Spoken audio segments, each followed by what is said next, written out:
कहलू बोला बाबा अब का होई मनीला बात तारा लइका होई। कहलू बोला बाबा अब का होई मनीला बात तारा लइका होई।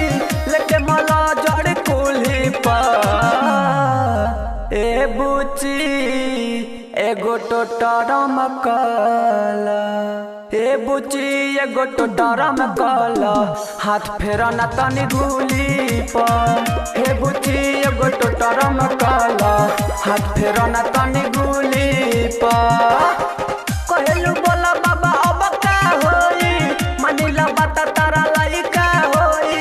कहलू बोला बाबा अब का होई मनीला बात तारा लइका होई। लेके मला जड़ी कुल्ही पर हे बुची एगो टोटरम कला। हे बुची एगो टोटरम कला हाथ फेरा न तनी गुली पर। हे बुची एगो टोटरम कला हाथ फेरा न तनी गुली पर।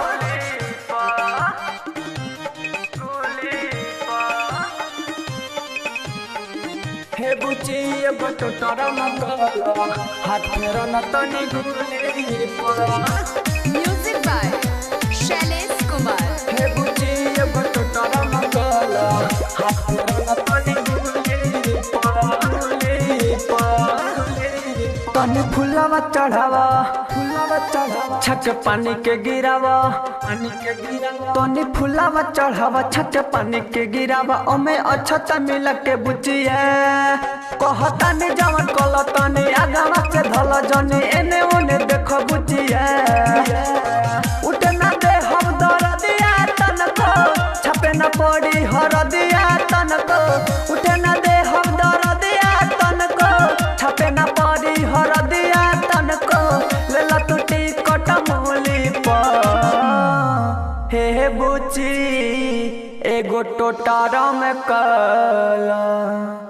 हे बुची एगो टोटरम कला हाथ फेरा न तनी गुली पर। हे बुची एगो टोटरम कला हाथ फेरा न तनी गुली पर। हे बुची एगो टोटरम कला हाथ फेरा न तनी गुली पर।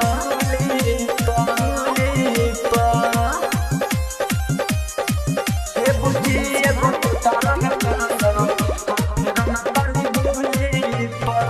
तनी घुंघटा हटावा बात का बतावा तनी घुंघटा हटावा बात का बतावा। दूरा होई परेशानी बुचिया अब देह कर टाइट ना पिता हारो हम हाइट। चलो सीधा कइल जाऊ कुटिया रटर मुकेश चली रे आई है बिटू साले से अब घंटी बजाई है।